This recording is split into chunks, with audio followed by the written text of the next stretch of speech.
Joyce Meyer is one of the most recognized Christian voices in the world, an author, speaker, and television minister whose programs have aired in more than 100 countries.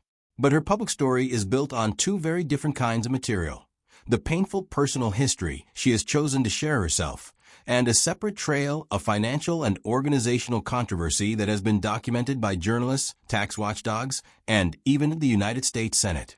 This script keeps those two threads clearly separated: her testimony, in her own words and framing, and the parts of the record that outside reporting has independently confirmed.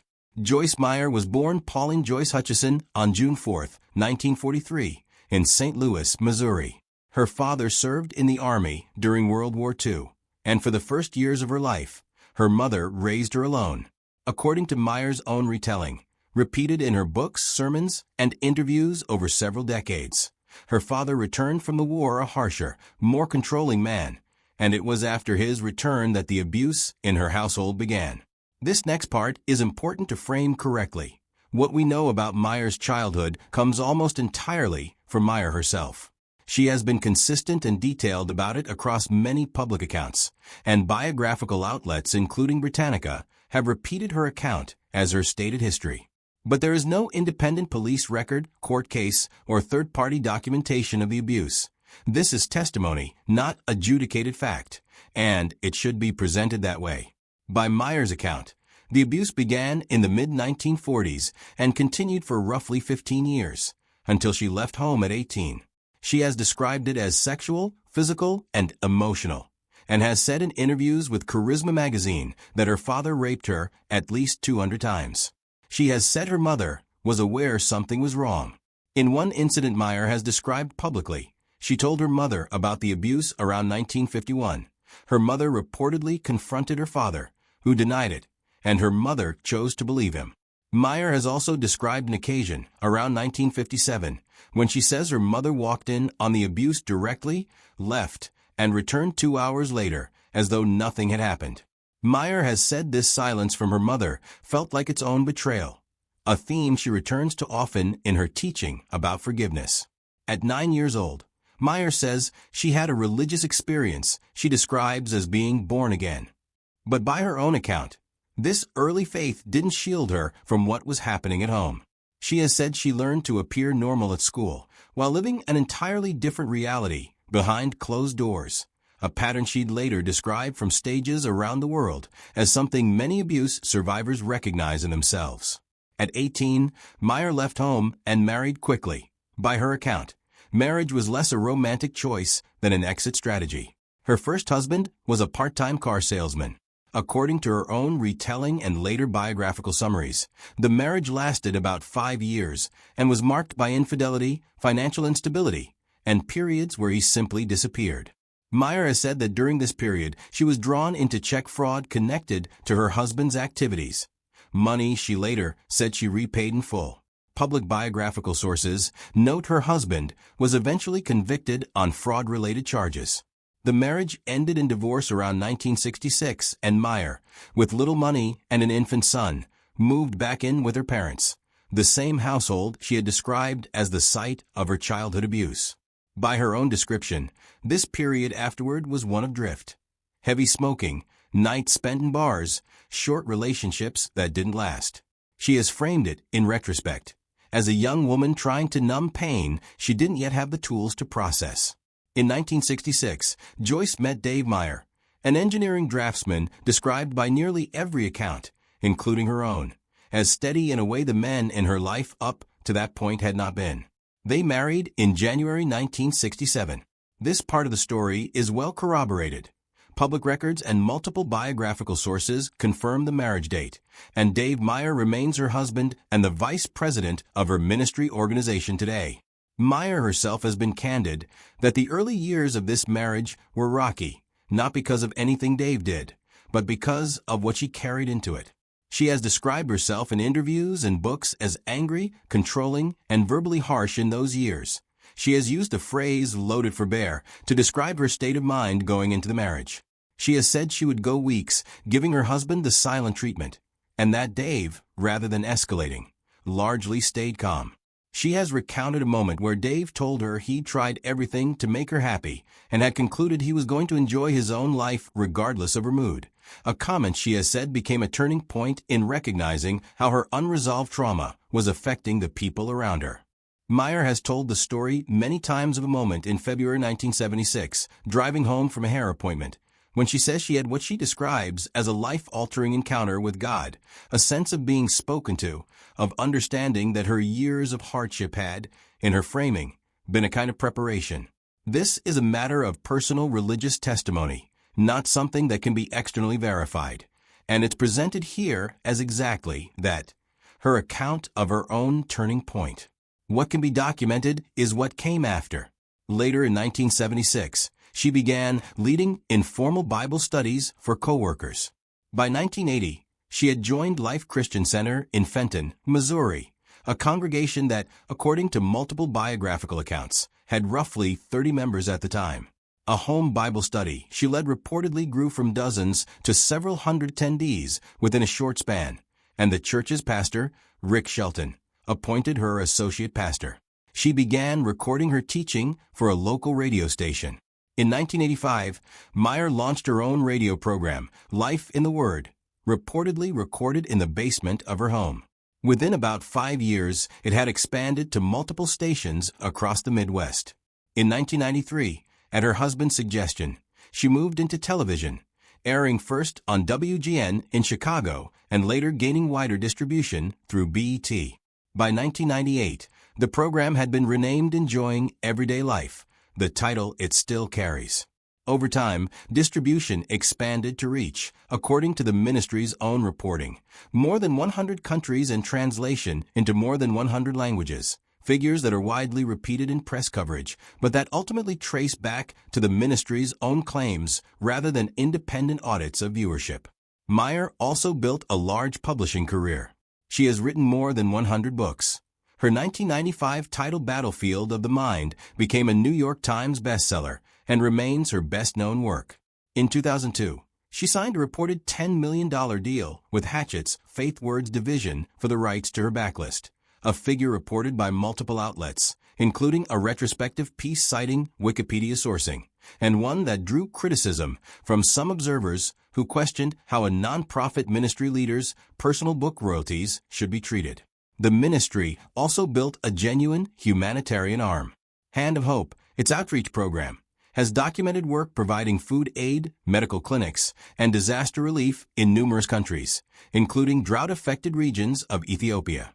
In the St. Louis area, the ministry supports the St. Louis Dream Center, which provides meals and assistance to people facing poverty and homelessness.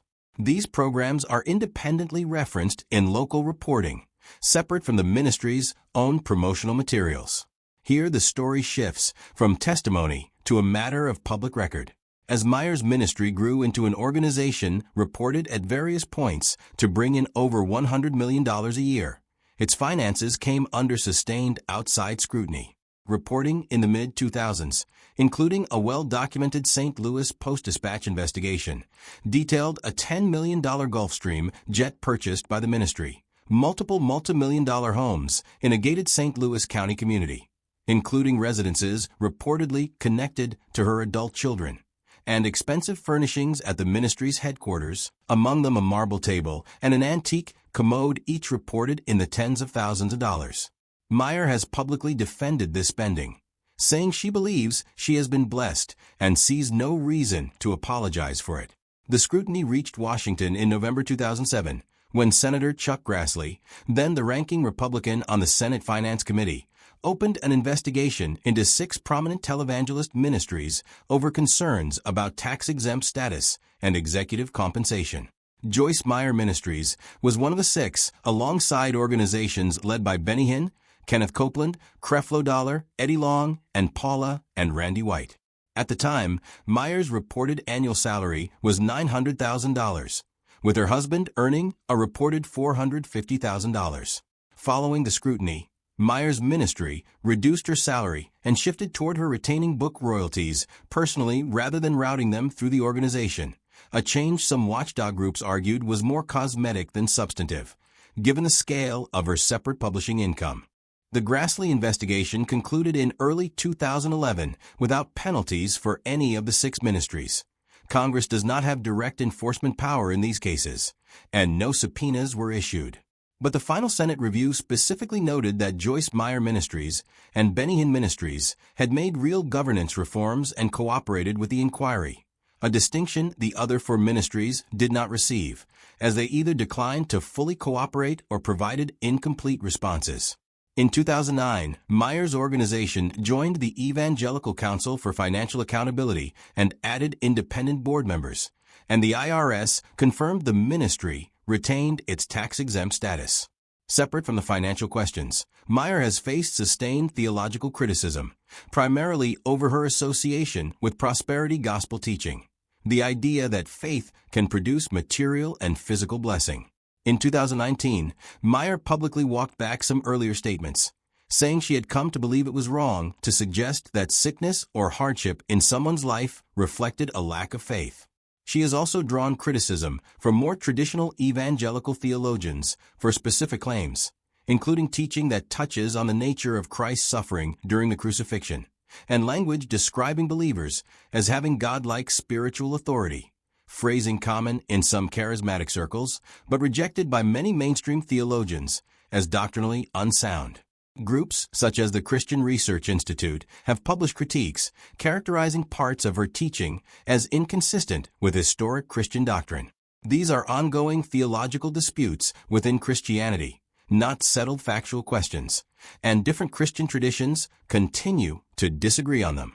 One of the darkest events connected to Meyer's ministry did not involve her directly, but did involve her staff. In 2009, Christopher Coleman, the head of security for Joyce Meyer Ministries, and at times Meyer's personal bodyguard, murdered his wife, Sherry, and their 2 young sons, Garrett and Gavin, at their home in Columbia, Illinois. Prosecutors said Coleman, who was having an affair, staged the killings to look like the work of an outside threat, using fabricated death threat emails he had been sending to himself and to Meyer's ministry for months beforehand. He was convicted of first-degree murder in 2011 and is serving a life sentence after Illinois' abolition of the death penalty took his original death sentence off the table. Sherry Coleman's family later filed a wrongful death lawsuit against Joyce Meyer Ministries, arguing the organization knew or should have known about Coleman's affair and the risk he posed, and failed to ward his wife. A Monroe County judge dismissed the case in 2013, ruling that the ministry could not reasonably have foreseen that an employee would murder his own family, though an appeals court did revive part of the claim before it was ultimately resolved. Meyer herself testified during Coleman's criminal trial that she had not known about the affair, though she acknowledged the ministry had employed people who had gone through divorce. More recently, in January 2025, Meyer's ministry announced it was pausing enjoying everyday life on Daystar Television Network, one of the largest Christian broadcasters in the country, after Daystar came under scrutiny over unrelated internal allegations. Those allegations centered on Daystar's own leadership. Jonathan and Susie Lamb, the son and daughter-in-law of Daystar co-founder Joni Lamb, publicly accused Joni Lamb of covering up an incident involving their child and of broader spiritual and financial misconduct within the network. Joni Lamb and Daystar denied the allegations, stated that law enforcement was concluding its review without charges, and said the incident in question had occurred at a preschool rather than within the family.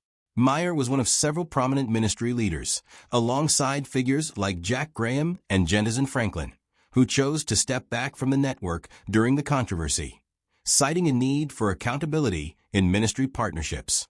It's worth being precise here. The allegations were against Daystar's leadership, not against Meyer or her own organization. Joyce Meyer, now in her early 80s, continues to lead Joyce Meyer Ministries, with her husband Dave serving as vice president and several of their adult children in leadership roles within the organization, a family-centered governance structure that watchdog groups have periodically flagged as a transparency concern, even as the ministry has maintained its accreditation with the Evangelical Council for Financial Accountability. Her public legacy sits at the intersection of 2 different records. On one side is a personal story of documented resilience, a woman who has spoken openly, consistently, and for decades about surviving childhood abuse and a difficult first marriage, and who built one of the largest media and publishing ministries in the world. On the other is a separate, independently reported record of financial extravagance, a Senate inquiry, ongoing theological criticism, and her organization's tangential connection to a horrific crime committed by a former employee. Neither record cancels out the other. Both are part of the same public figure, and both are supported by different kinds of evidence, one by her own long-standing testimony, the other by outside documentation. Understanding Joyce Meyer's story means being honest about which is which. Sources referenced: Britannica, Encyclopedia.com, Culteducation.com, Timeline compiling Post-Dispatch and other reporting. Charisma Magazine, God Reports, St. Louis Post-Dispatch via secondary reporting. CBS News, NBC News, Christian Post, Fox News, St. Louis Public Radio, STLPR, Courthouse News Service, Religion News Service, Church Leaders, The Roys Report.